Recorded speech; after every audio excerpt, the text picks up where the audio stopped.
Some people mistakenly call Israel warmongers.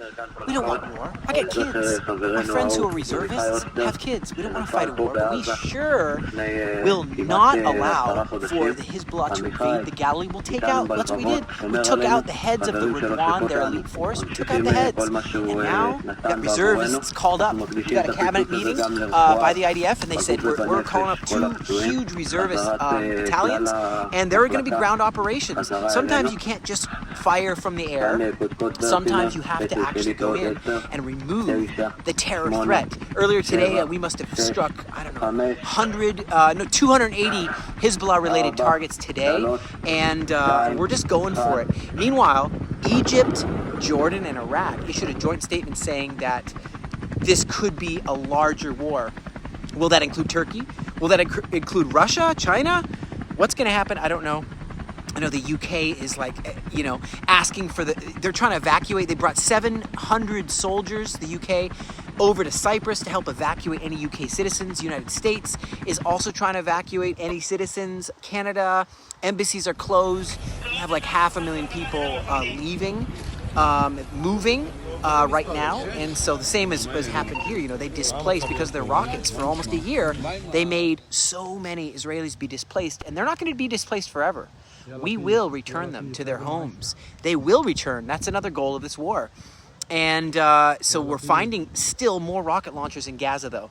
I have not been deployed to the north yet. We have a place ready for me, but I haven't been deployed to the north. And I'm glad, because until there's a ground invasion, I'd be just like a sitting duck for the Hezbollah to shoot.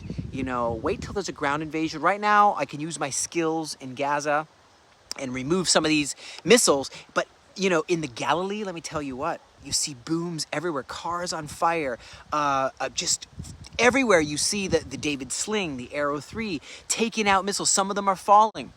And the worst thing is that Tel Aviv and Netanya, the center where everyone, whenever something hits Tel Aviv, people just lose it. And that's what happened. I mean, sirens went off in Tiberias. Sirens went off in Tel Aviv, Nahariya.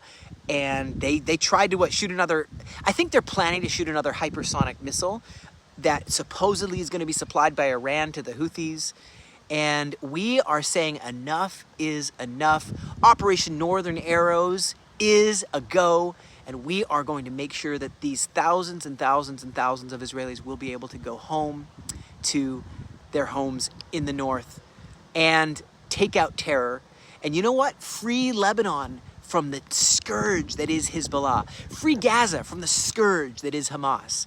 Free them so life can return to peace. Years, the terror army that effectively controls southern Lebanon has been paying Lebanese civilians to store rockets, rocket launchers, explosive UAVs, and cruise missiles inside their homes. Why? Hezbollah thinks that by creating human shields around these weapons, they'll be able to fire them at Israel without Israel defending itself. Hezbollah is wrong.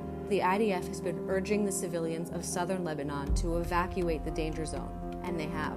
Now we're destroying these cruise missiles that can reach virtually anywhere in Israel before Hezbollah has a chance to use them on our civilians. Behind every explosion you see are the Hezbollah terrorists who put the weapons there in the first place.